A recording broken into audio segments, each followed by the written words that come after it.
El Rompeolas, un magazine libre y diferente.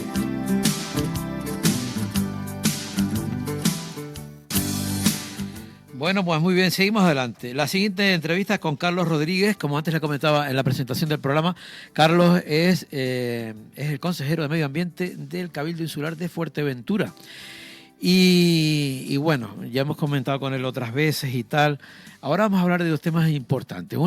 Hay una enfermedad tremenda que está afectando a las palmeras, de eso vamos a hablar ahora, que a veces somos isleños, y siempre digo que somos isleños, tenemos tantas cosas en el mar, no sé qué, pero muchas veces somos auténticamente desconocedores de la situación que se vive. De eso y de unas plantaciones verdes que hay por ahora por alguna zona de Fuerteventura donde han introducido el centeno. Entonces es una cosa muy interesante. Vamos a hablarlo con Carlos a ver qué nos cuenta. Carlos, buenos días. Hola, buenos días, Javier, ¿qué tal? ¿Qué tal? ¿Cómo andamos? Aquí estamos. Lo tuyo es, ahora me decía, dice, no, Carlos, dice, no, estoy en camino porque voy a una reunión de pájaros, ¿no? Sí. Tú sabes que se está poniendo muy de moda, antes de entrar en el tema del turismo ornitológico, ¿eh? Una cosa muy interesante, ¿no? Sí, por dentro hay muchísimas personas a la búsqueda con sus teleobjetivos para observar y analizar, pues en algunos casos únicos, como la taravilla canaria, que es única en Fuerteventura, que es un animalito muy pequeñito y muy curioso, muy interesante. Además también la butarda, la uvara, o sea, lo que es el guirre, todo otro tipo de bichitos, pues son únicos y se desplaza muchísima gente. Incluso vienen preparados para estar en el campo y traen incluso sus tiendas de campaña, se ocultan para poder observar los aves donde hay lugares donde hay humedad. Carlos, no te me muevas mucho porque no está entrando bien la señal. No sé si es que llega bien, hay poca cobertura, no lo sé. ¿Tiene poca cobertura? Sí, y habla un poco más alto, a ver, está llegando un poco débil. Vale. Mira, una cosa, total, yo creo que también eso influye de que empezamos a mirar las cosas de otra manera. Yo creo que a lo mejor estamos viendo cosas toda la vida, pero no somos capaces de habernos dado cuenta de cómo tenemos que observarlo. Y a lo mejor tú dices, estás hablando ahora, por ejemplo, del tema de pájaros, de no sé qué, y tú dices, yo nunca me he fijado a lo mejor en esa profundidad y tal. No hemos aprendido, ¿no? De toda la vida, nosotros hemos sé que en otras casas pajaritos, y si no saben cómo se llaman, ni cuál es su nombre científico, le conocemos lo que es el nombre común, pero no conocemos el científico, ni cuál es bien su hábitat, ni el tiempo de emparejamiento, tipo de cosas a veces lo ves como normal, como usual y no le prestas demasiada importancia. Claro, ese es el tema. Carlos, ¿qué pasa con el centeno? Vamos a empezar hablando con el centeno, de que es bastante verde y en Fuerteventura eso se nota. Es una cosa muy curiosa porque sabes que hay dificultades importantes con el tema de las palmeras y no se pueden cortar las hojas para hacer artesanía, para trabajar, los artesanos pueden trabajar. Y entonces surgió como alternativa la posibilidad de plantar centeno para que los artesanos puedan también hacer las cosas como se hace, por ejemplo, en la provincia de Santa Cruz de Tenerife, que hacen balayos, cestitos, costureros. Pues aquí no hay esa tradición de trabajar con centeno.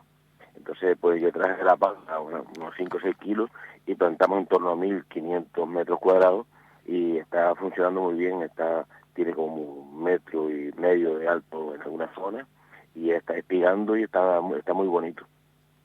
Dice que trajiste la semilla de la palma, pero sí, claro, podemos empezar a pensar la orografía, el clima palmero comparado con el de Fuerteventura, que nada tiene que ver. Pues se ha dado muy bien. Y la verdad es que hace el centeno, igual que otros cereales, cuando están ya altos y granados, el viento les da y ondea y hace unas imágenes muy bonitas. La verdad que es una experiencia nueva y también tenemos la intención de recuperar lo que es el banco de las semillas, intentar recuperar las semillas antiguas que se han ido desapareciendo, como del rábano, ese tipo de plantas que las hemos tenido siempre y las hemos abandonado. Entonces aquí en Fuerteventura también había un tipo de trigo, el trigo morisquillo, también el trigo pelón, como también está en Tenerife, y ese tipo ya eso no lo planta nadie. Entonces con el tema del banco de semillas y las iniciativas y además subvenciones también por parte del Cabildo, podemos conseguir que en cada pueblo pues recuperar las semillas que eran propias de la zona. También está ocurriendo con el tema de las lentejas de toda la vida, las lentejas majoreras, una lenteja pequeñita, es muy sabrosa, es bastante pequeñita y prácticamente ya nadie las planta. ¿Y cómo se recupera eso, Carlos, si ya nadie lo siembra? Pues con gente que se comprometida, porque siempre hay en todos los pueblos hay una o dos personas que les encanta lo que es la agricultura, mantener las tradiciones, mantener todo ese tipo de semillas y granitos y floritas que ya nadie las mira ni nadie las observa. Entonces esa persona tiene esa sensibilidad y ellos se encargan a su manera de evitar que se pierda. O sea, que de alguna manera ponen en contacto o buscan a aquellas personas. Sí, es verdad. Es que lo que tú estás comentando, yo creo que en cada lugar siempre hay alguien que le ha gustado eso y lo mantiene o no Afortunadamente sé, ¿no? hay chiquillos jóvenes también, en algunos casos han estudiado y en otros no, y saben de plantas lo que no está escrito, una cosa asombrosa. Lo oye hablando, incluso conocen sus nombres en latín. De cualquier plantita pequeñita que tú miras y no le prestas importancia, pues se lo saben todo, incluso los usos medicinales, en qué zona se da, en qué tiempo, es una cosa asombrosa. Carlos, Los jóvenes, te digo que lo raro es que los jóvenes no son abundantes, pero claro. el que les gusta. ¿Y qué pasó? No solamente Fuerteventura. Digo que qué pasó, no solamente Fuerteventura, sino en general, ¿no? ¿Qué nos pasó para arrinconar todo este tipo de cosas que estamos hablando ahora, que lo estamos recuperando como locos buscándolas, recuperándolas y durante tal las abandonamos? No ahí, en cualquier lugar, ¿no? Sí, Javier. ¿Tú sabes lo que pasa, Javier? El cambio, el modelo social, educativo y de vida en general en los últimos 100 años ha sido muy fuerte. Yo recuerdo que mi padre nos decía a todos nosotros que huyéramos del campo, que nos alejáramos del campo, que el campo en La Palma no daba sino desgracia y problemas, porque el viento lo rompía todo, después o llovía muchísimo, no llovía absolutamente nada. En Fuerteventura la gente también abandonó los campos debido fundamentalmente a las escasas lluvias, la gente se iba para Las Palmas, después trabajaban de empleados para acá y para allá, en 1000 sitios que podían conseguir trabajo, y ya olvidaban Fuerteventura. Y cuando volvían, pues ya no va un señor de Las Palmas a volver, una vez que tenía su vida hecha allí con su familia, venir a Fuerteventura a plantar cebada o trigo o centeno o cualquier otro tipo de grano. Eso yo creo que hemos inculcado a nuestros hijos que se alejen de los campos y ahora queremos mantener los campos. Entonces ahora mismo hay una dificultad importante. Sí. Los campos están mantenidos prácticamente con las personas jubiladas, que les encanta, que por las tardes van un ratito, cantan un saco de papas, atienden unas parras, pero profesionales, pues yo no sé los datos en la provincia de Santa Cruz, pero aquí en Fuerteventura, un municipio de Rosario que tiene en torno a 50.000 habitantes, hay en torno a 9 personas dados de alta como agricultores. O sea, que cotizan como agricultores. Que se levantan el dato es tremendo, el dato es tremendo, Carlos. Sí, así. Todos los pueblos pasa prácticamente igual. El turismo también absorbe mucho, no es lo mismo estar plantando papas y sacando papas y vendiéndolas de casa en casa. Ahí de trabajar en un hotel y cuando terminas tu horario vienes para tu casa, estás con la familia. La agricultura es muy sacrificada, requiere muchos ratitos y gustarte, sobre todo gustarte mucho. Sí, pero luego tampoco tienes el apoyo, porque después resulta que te matas trabajando y resulta que te entran desde fuera, no defienden lo nuestro y prácticamente yo creo que se mantiene porque la gente le encanta a lo mejor la huertita que tiene, la papita que saca para familia y poco más. Javier, tú también eres de las zonas de campo y también sabes cómo funciona un poco. Las personas mayores, a veces sin poder, no dejaban de plantar papas como ahí en Fania, ¿verdad? Sin embargo, los jóvenes, en muchísimos casos, ya no van ni a ayudar a los padres ni a los abuelos, sino ya tienen otro medio de vida, se van al hotel, se van a su trabajo, tienen su propio negocio y no se les ocurre, pero sí van a ver si el padre o el abuelo le da ese saquito de papas que sus ancestros se lo dan con mucho cariño, a veces rabiando porque en muchos casos ni se han ayudado. Pero Carlos, si nos ponemos a pensar, por ejemplo, en nuestros padres, ¿no? Nuestros padres antes que sembraban, y nosotros decíamos, claro, era otro concepto, ¿no? Y claro, y otra edad, evidentemente, ¿no? Porque mi padre cumple 99 años. Todavía me estoy acordando un día que fuimos a coger papas y tú estabas, y con mi padre. ¿Con tu padre? Sí, fuimos, ¿te acuerdas? Sí, decía, pero este hombre viene aquí a hacer hoyos, porque claro, yo en La Palma, las papas se acaban con asada de pico y onda. Sí. Y en Fania están con ¿cómo se llamaba? El teflón, ¿cómo se llama el material de ustedes, la tierra de ustedes? El jable. el Hamlet de ustedes, Sí. él le daba patadas al sur y saltaba las papas, pues salían volando las papas, recuerdo que risa. Sí, sí. Y me decía, la papa aquí, coge aquí la papa no está profunda, y le daba una patada al sur y saltaba las papas. Sí, qué, sí. qué bueno. Carlos, ¿y Y qué pasa con las palmeras que antes comentaste? mira, Javier, en toda Canarias, no solamente en Fuerteventura, sino en todas las islas, excepto en el Hierro, se ha metido un bichito que se llama la Diocanandria fumenti. Y es un gorgojito de casi 1 centímetro de largo que se reproduce poniendo unos huevos entre los 5 y 10 días, pues nace una larva. Y la larva es el tamaño de un grano de arroz aproximadamente. Entonces la larvita camina y se mete dentro de la palmera a través de los tallos verdes cortados o por donde encuentra alguna fisura y entonces ya hacen grandes galerías dentro. Después ya pasa a hacerse, ahí hace muchísimo daño y después se transforma en lo que se llama la crisalia o la pu. Y después en pocos días, a los 12 días, salen ya nuevos adultos. Entonces, ¿qué ocurre? Que no se están dando autorizaciones para podar palmeras, puesto que lo que hacemos es por... Carlos, que estaba entrando muy bien la señal, pero ahora se vuelve otra vez a distorsionar un poco. Vuelve a colocarte como estaba. Vale. Consigo, no sé si era la zona. Entonces, ¿cuál es el problema? Que ahora está bien. el hecho de cortar las palmeras y transportarlas en vehículos de un lado para otro para llevarlo bien para animales o para otro tipo de como componente orgánico para otras plantas, para compost y demás, lo que ha hecho es transportar a la Diocalandria pues de una casa a la otra, ¿no? Y estamos teniendo problemas gravísimos porque es muy difícil de distinguir esto y ahora mismo en Fuerteventura se está haciendo un censo global de las palmeras dañadas, enfermas.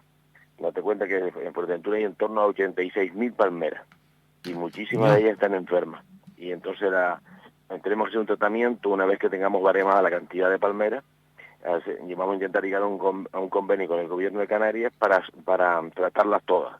Eso se taladran a altura más o menos de 1,80 metros aproximadamente y se le inyecta un líquido y ese líquido pues actúa internamente y mata todas esas larvas que desde fuera no se puede llegar. Pero bastante bien. Pero sin talarla o se le introduce. No se le introduce, con un taladro se hace un agujerito y se le introduce el antídoto. ¿Qué ocurre? Que en todas las islas está ocurriendo y avanza con bastante rapidez. Por eso decíamos antes que eso no es el picudo rojo famoso ni es otra cosa. El picudo rojo afortunadamente se pudo erradicar y entonces pues ahora mismo ya del picudo ya no hay daño. Pero una vez que el picudo se alejó, entró este otro bichito que no es más flojo.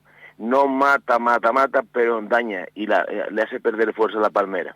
Y después ya entran otro tipo de enfermedades como el fusario, que también, ese mata, que es cuando ya la cabeza de la palmera se descuelga. ¿Y cómo saben ustedes que la palmera cómo sabes que está enferma? Porque si está trabajando interiormente, igual se ve por fuera que tú no se nota, ¿no? ¿O sí? Javier, se nota porque los escarabajos, la pareja de escarabajos ponen los huevos un poco por fuera.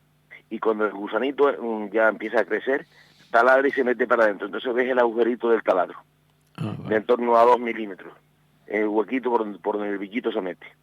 Y adentro empieza a trabajar. Entonces cuando tú subes, y además la palmera las hojas de debajo se secan de forma precipitada, sin motivo aparente, y cuando te subes a la palmera y te acercas, ves que tiene un montón de taladros, que es por donde ha entrado la larva, ¿no? Que la larva es la que come, es la que devora, ¿sabes? Después ya el otro, lo que son los adultos, son más pacientines, ¿no? Y aparearse para poner los huevos. Ya no son tan dañinos. El que hace el daño real es la larva. Porque la pupa que también se llama es la crisálida. ¿Recuerdas que llamamos antes la divina? ¿Te acuerdas? Sí. Mira, ¿y eso qué pasa? ¿Qué pasa entonces? Porque ahora se me está ocurriendo a mí, por ejemplo, el tema de la penca, de la cochinilla de la penca, de todo esto, de los nuevos tiempos, nuevos bichos, nuevas enfermedades, porque parece que están llegando nuevas, ¿no? Sí, el gobierno de Canarias tiene igual que contacto con las universidades para analizar y detectar todo ese tipo de bichitos raros que nos van llegando de una manera o de otra. En muchísimos casos de forma inconsciente. Se te mete una espora de una cochinilla rara en un país muy alejado del mundo y según llegas aquí cuando cuando ves aquí sol y playa y el tiempo que tenemos, pues las esporas se ponen las botas y en poco tiempo se empiezan a reproducir bichitos. Algunos no se adaptan y mueren, pero muchísimos prosperan y hacen vida también entre nosotros, hasta que nos damos cuenta que tenemos animalitos entre nosotros que nunca habían estado. Y después hay que erradicarlo, hay que sulfatarlo, hay que buscar cómo paliar. Hay algunos que son muy agresivos, que atacan a muchas plantas y hacen muchísimo daño, y hay que actuar con gran rapidez, y otros que sirven de alimento de otros pajaritos y demás que más o menos los mantienen a raya. Y de esas 86.000 palmeras que tú dices que tiene la isla de Fuerteventura, por ejemplo, ¿a cuántas crees tú que puede afectar? Ahora mismo podremos tener enferma por mejor una tercera parte o una cuarta parte. Sí, es muy, además es que avanzan y avanza rápido, ¿no? Avanza rápido, sí, porque el ciclo de vida de estos bichitos es corto, es rápido, o sea, entre que ponen los huevos y nacen las larvas pasan en torno a 10 días. Entonces después de larvas están viviendo aproximadamente 2 meses. Y después ya se hacen la pupa y a los 15 días aproximadamente ya nacen los nuevos bichitos. Entonces el estado de la larva, hacer casi en 2 meses un bichito, aunque sea pequeño, mucho come, mucho daño hace. Claro. Carlos, Entonces, ¿y esto le afecta a la palmera canaria o a todo tipo de palmera? Mira, la palmera canaria, la Phoenix canariensis, en la responsabilidad de que todo el palmeral de Canarias esté fuerte y sano, es responsabilidad del gobierno de Canarias.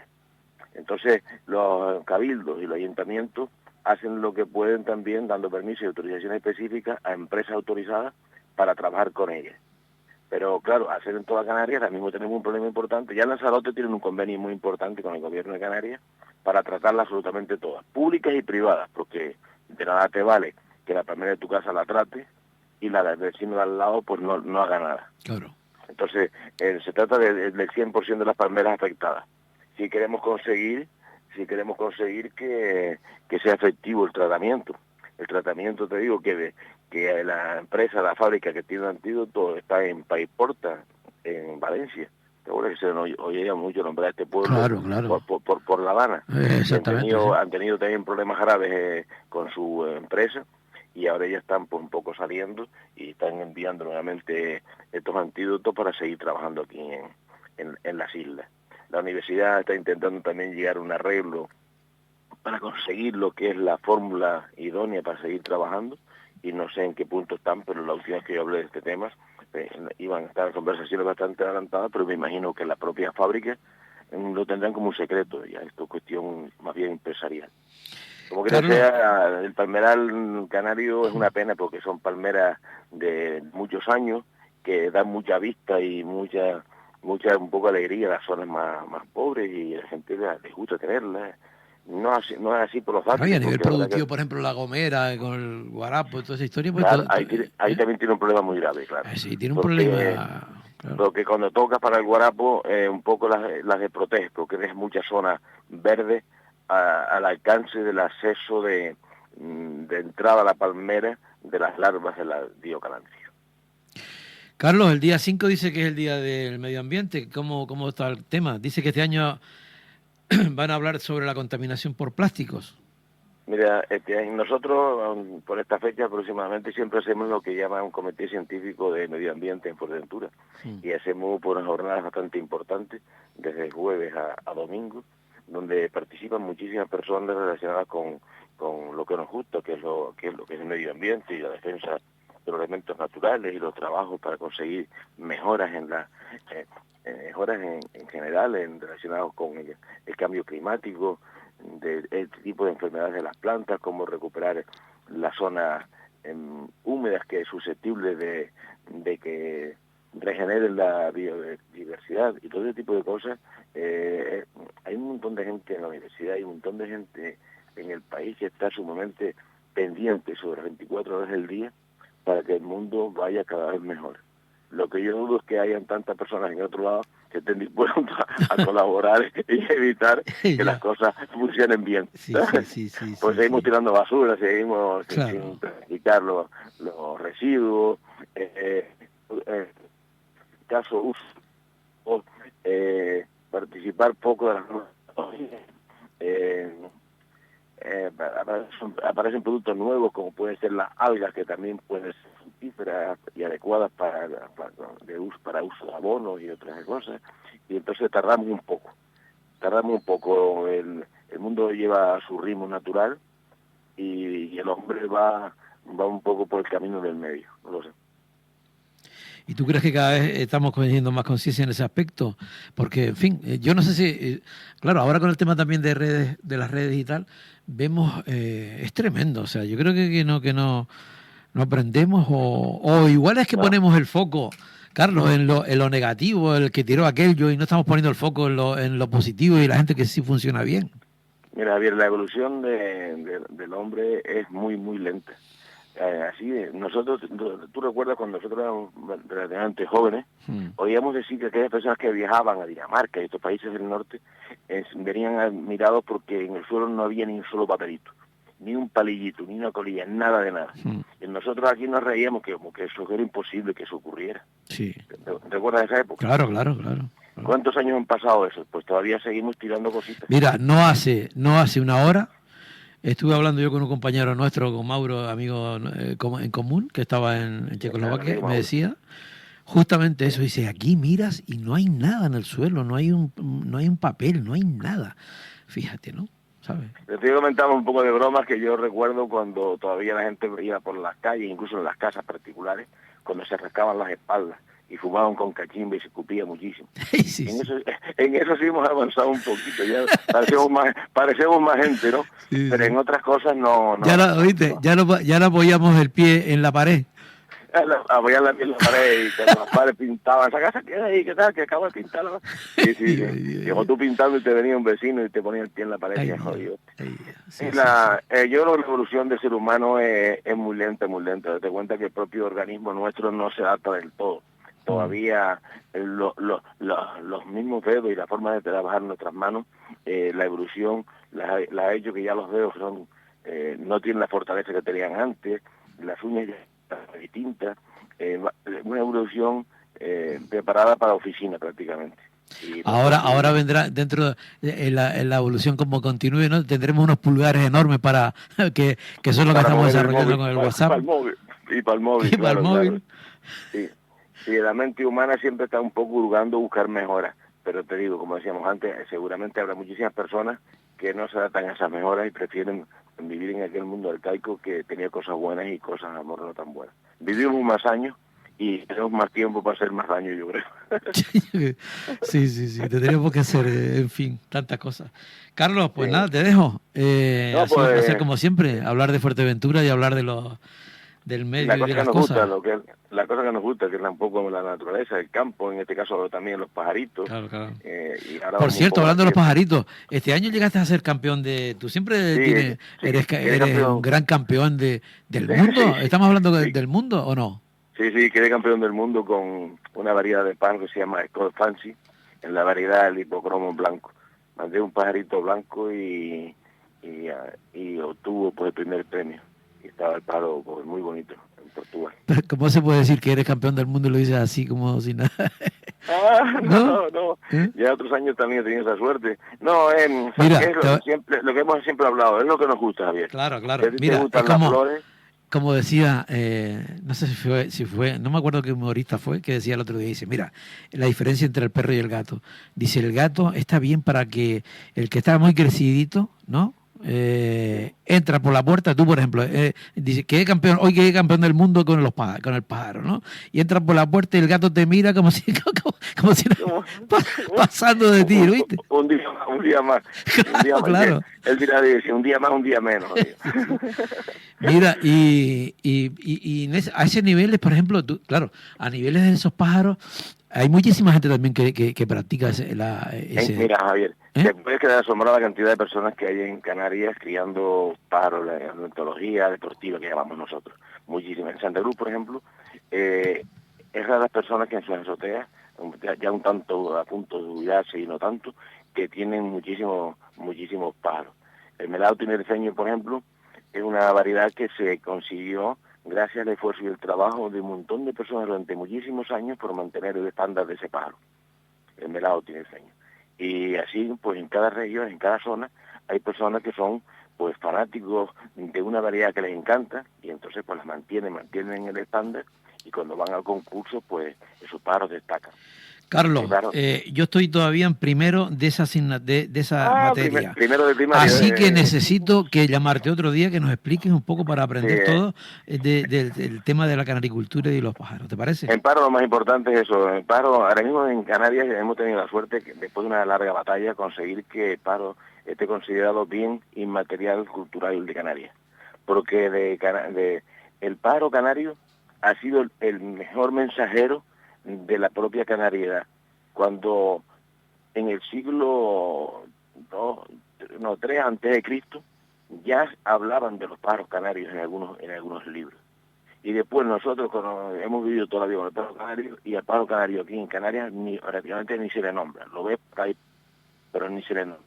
Y el padre de toda la canaricultura mundial salió del paro serino, que es el paro que tú ves, el paro de monte que tú ves, es ahí por Fania y por otro pueblo, grito cantando en los árboles, ese paro melánico, verdito, el pecho y la hembra es un poco más tardita.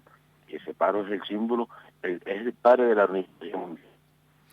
Ese tema lo tocamos otro día, Carlos. No, es que quiero tocarlo porque me parece que desconocemos muchísimo el tema, ¿no? ¿Sabes? Entonces es un tema importante. Te doy las gracias, Carlos. Javi, pues muchísimas gracias por llamarme y seguimos en contacto para ir intercambiando ideas y cositas. Pues ¿vale? Venga, Carlos, chao, buen día, buen fin de semana, chao. Bueno, pues nada, nos vamos con la música de Buddy Guy.